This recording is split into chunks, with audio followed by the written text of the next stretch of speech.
Hello? Hello? Can you see me? Hello? Grab a cup of coffee and sweet tea. Come and sit down and watch with me behind the scenes with OD. Hey, friends and family, it's your friend OD, and I'm back with a new video. Today I'm drinking, I'm not gonna show you the brand because, I'm trying to be safe. I don't know what does YouTube do. Um, Organic Italian soda, apple vanilla flavored. Um, it's in. I bought it from HEB, and I love apples, but luckily it's a limited edition. For those who don't know what is HEB, HEB is a food chain supermarket that's only on in Texas. It was based in San Antonio, um, so it's mainly in Texas, and it has some food chains in north of Mexico. I'm not sure if not right. Please correct me in the comments, for those Texans who watch me. Um, but it's really good. HEB is my go-to for everything. That's where we go and get stuff. It's really good. Everything is just bought and produced and whatever blah blah blah it is in Texas. Ta-da!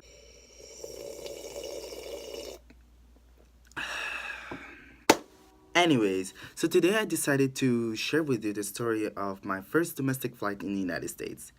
Now, a lot of you expect me to not have this crazy story and to be, not that stressful since I've traveled internationally like several times, so it shouldn't be that hard. Actually, a lot of things happen, and this is why I'm sharing it today. So in May 2018, after I finished my first semester, I went and visited some people in in South Carolina, just to visit and to discover the United States. So I had to take a flight from Dallas Fort Worth Airport to Atlanta, and then from Atlanta to South Carolina. But oh, that's weird. Sorry. Sorry, I'm not sure about that. Shut up, Alexa. I didn't call you. Okay. Sorry, I thought I heard my name. Weird. So, okay, I packed all my stuff and got ready and took a lift and went all the way to Dallas Fort Worth airport. And, I was standing in line. It was kind of confusing a little bit because, it was the airport that I came in from Lebanon, actually, from where I came from, Qatar to Texas, and I'd pass through the same airport, and going through it to go to to another state is different, but it wasn't that hard. I eventually opened up a conversation with somebody next to me, and it was really fine. And it was fun and it was great. So here in the United States, I had the luxury to use an electronic ticket, which is something new to me because I never used electronic tickets. But this is how the world is now. Um, so the thing with electronic tickets, when you check in very early, you won't know where your plane's gonna be at, like which gate it's gonna be at. So I did not know because I had to check in early since I had a connection, so I got both my tickets like really early. But if you check in like maybe an hour before your gate is present, you will know where your gate is going to be. So I went to the attendant and asked them, so do you know the information when the plane is going to be there, like where it's going to be? They say, yeah, it's going to be C-20. And actually, how the whole situation was like, the plane already landed before I actually landed. So I had 20 minutes to get on the plane. So I went down the stairs, took the train. She told me that I have to take some mini train and I'll go to gate C and and find the number and I'll find where the gate I'm supposed to be at. I went down, I couldn't find it. I went down, took the train, the mini train, and there, and it was like gate C, and I was like, okay, here I am, gate C, and I look gate F, and I was like, okay, maybe I passed it. So I took the gate, I took the train again. I was like, okay, I'm gonna go. And then I went and I found gate A. And I was frustrated. I took the train at least twice and I could not find it. And then I went up. I was like, where's the gate? It's like, oh no, you take go down and do that. I was like, okay, I'm gonna do it again. I went down. Um, Same thing. So I ran up the stairs. The stairs were really steep, and as I was running, I just find like there's 10 minutes till till I get on the plane, and I find this woman just struggling with two suitcases. I wanted to be very respectful and polite, and I was like, "Hey, ma'am, how can I help you?" And she was like, "I'm good." I was like, "Okay, you're good, but like I'm in a rush. I don't really want to go." But I just walked slowly and respectfully, but she just didn't budge, and she was really slow. So I just passed by her, and I was like running out the stairs, and asked somebody else, like a random um, person, and you know, the whole running up and downstairs just reminds me of that scene with David Bowie in The Labyrinth. If you've seen The Labyrinth, the stair scene, that basically what it reminded me, like the whole running thing. But in the end, I asked a passenger, do you know where's gate C20? And he was like, oh, take a left, and it's there. And the people were boarding. I was that close, that close or this close. I was this close to miss my flight. I think the time I stepped into that plane, that's when I became like, I just held on to hope and I was praying the whole time because I felt like the plane was going to fall apart.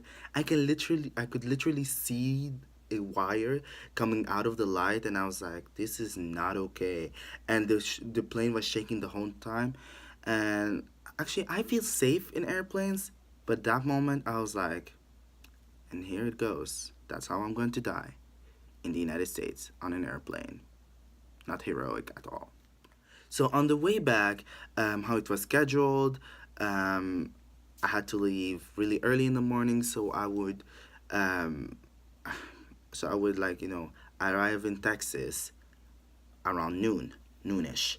Um, so in Atlanta, so on my flight from South Carolina to Georgia, I was just sitting down and early in the morning I was tired and it was like that woman with the big baggy jacket next to me and she came and she was like walking in, not jacket, big baggy hoodie. Yeah, she came and sat next to me. I was like, okay.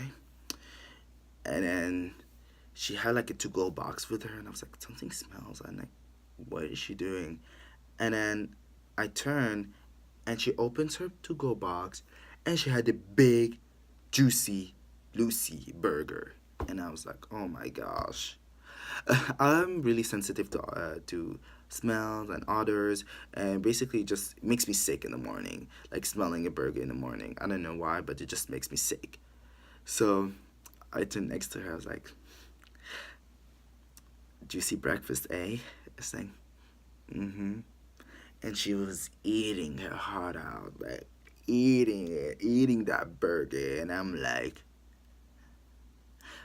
and luckily, our flight was delayed to uh, take off because something was happening in the weather.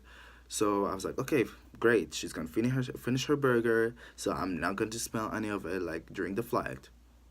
So afterward, like I'm sitting down and we take off, and I was like, I still smell burger. Does she have another burger? I thought she finished. I thought she ate and she closed the box and that's it, and she put it under her seat.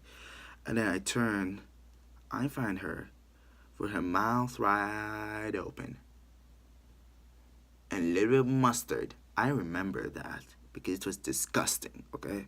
It was disgusting. And sleeping, like, her, like, she gave out. She was like, and I was like, okay. And then she leans her head on me, and I'm like, okay, okay, and just moving her a little bit. And I was like, I'm stuck. And I'm trying to move her, and she's like, ugh. And I was like, in the end, I was like, okay, maybe she had a long day, coming coming to an airport with a juicy daisy burger. She had like a rough night and she's really hungry. So I'm just gonna let her like, put her head on my shoulder. And then she laid her head on my shoulder and she was unconscious. Even though like I was so tempted to smack her, wake up. But no, violence is bad, so I don't condone violence. Um, but and eventually she woke up afterwards. She was relaxed and stuff. Even though it was so weird having like a random stranger with their head on you. But I think like she needed that rest. Like she needed rest. And that was the story of my first domestic flight in the United States. I hope that you liked it. Guys, it was not what I expected, but it was a fun experience. If you want to watch more videos of behind the scenes over here, more of my African mom here, and OD vlogs over here, OD over and out.